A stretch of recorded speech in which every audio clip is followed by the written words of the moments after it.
Since the apartment fire a week ago, there have been no fire calls. In recent years, the number of fires have dropped dramatically due to improved construction and alarm systems.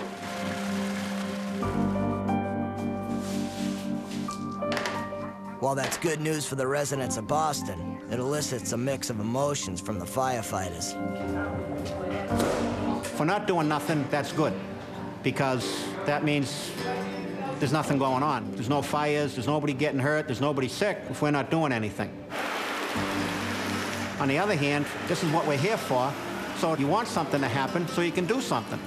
But if something happens, then you're saying, geez, well, some poor just got burnt out, but we got to go to a fire.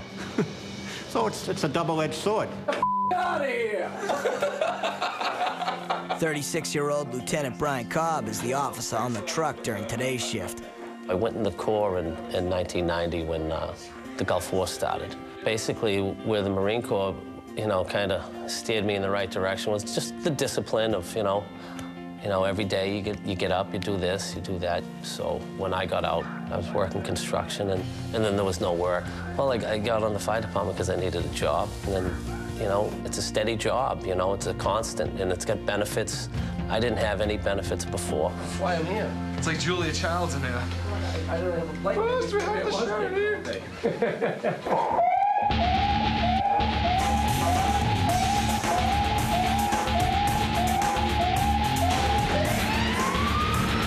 A call comes in for a report of smoke at a high-rise apartment building.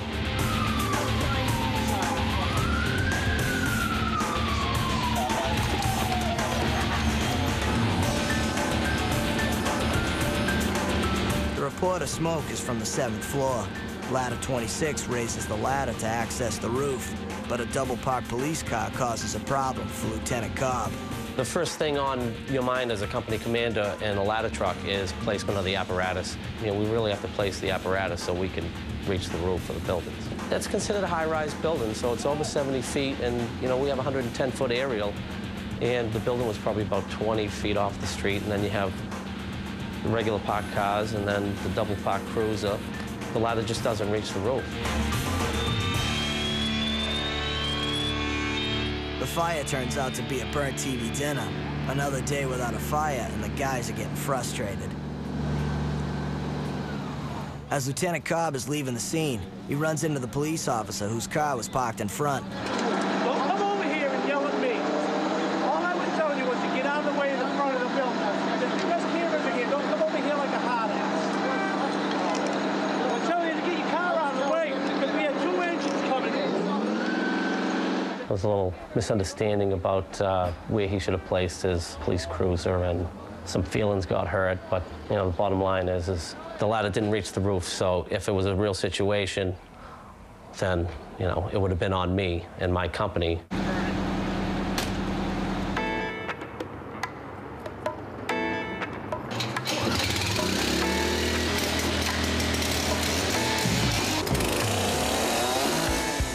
Whether there's a fire or not, Glenn Campbell always finds work.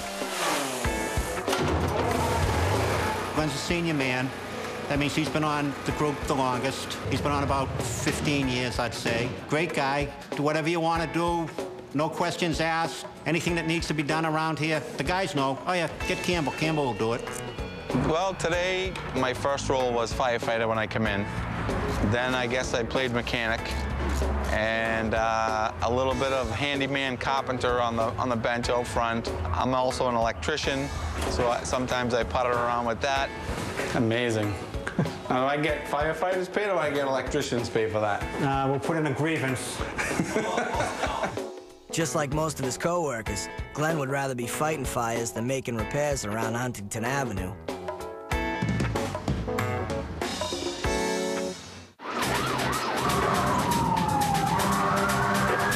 After nearly 2 weeks with no fire calls, Engine 37 and Ladder 26 raced to a reported fire.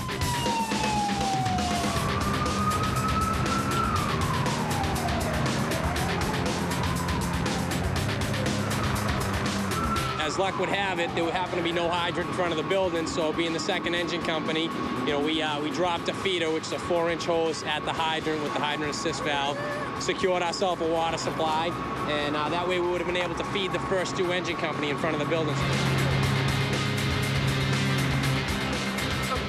One room on floor number 2 that's contained. The fire turns out to be nothing more than a burnt meal. I mean, we didn't have a fire, but we did what we were supposed to do when we were ready. You know, that we're paid to get ready. In essence, that's our job. You know, you're paid to be ready. But another day without a fire is not helping morale. As engine 37 packs up the hoses, a line is accidentally charged with water. You're in a hydrant position. You do the hydrant. No. You don't tell me what to do either. Oh, I don't tell you. No, you don't tell me what to do.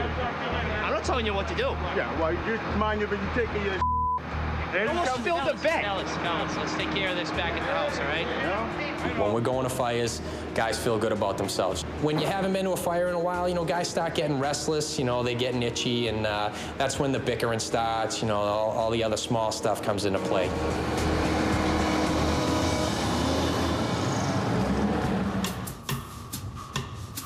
When was the last time you played football with me? It's now been 16 days since the last fire call for Huntington Avenue. Don't run on the back wall. Nobody else in the city. No bounce. Have to hit it. In the firehouse, sometimes on our downtime, we look for things to do to keep us entertained, and whether it be wiffle ball, basketball, or football. So today, the game of choice was wiffle ball. We got an engine against ladder thing going on. No!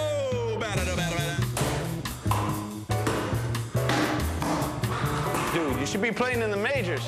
Neil Mullane is an extraordinary pitcher. That thing, when it comes fast and it's accurate. There you go. He's out. Painted the corner. Wiffle ball is an important component of the fire department in order to maintain hand-eye coordination, flexibility of especially your joints. It goes hand in hand with tools of the trade. Got him looking. So being able to play wiffle ball in a firehouse means that you can do your job better. That's pretty much, you know, why we play wiffle ball. Oh, he got all of that, though. That's off the back wall, folks.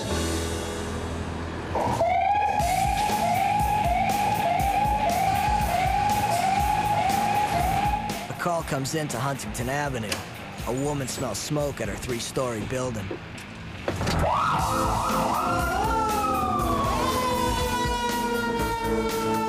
Lieutenant Brian Cobb is the officer on ladder 26.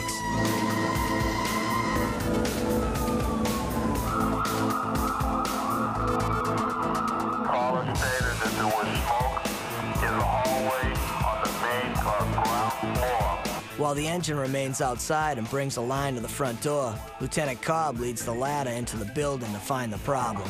Smell like paper, Joe? Smells like it's coming from this electrical room.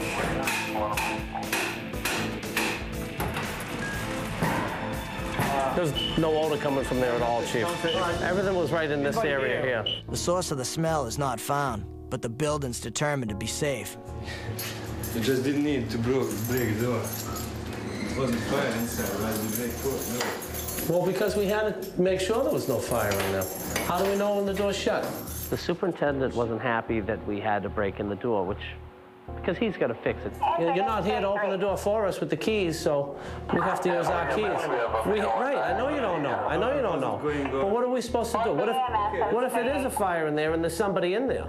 He's not there with the keys, and time is of the essence, and so we break stuff, you know. Yeah, you just need to get a new door. He probably can't go home till it's fixed, you know. But we had to do it. We had no choice but to break the door in. On the way out, Lieutenant Cobb runs into the officer he argued with earlier in the week. Hey, I'm sorry about the other day, man. No problem. All right? No problem. I just said, you know, I was sorry about the situation, just to make amends. We're all here to work together and, you know, keep the city safe and whatnot. And that's all.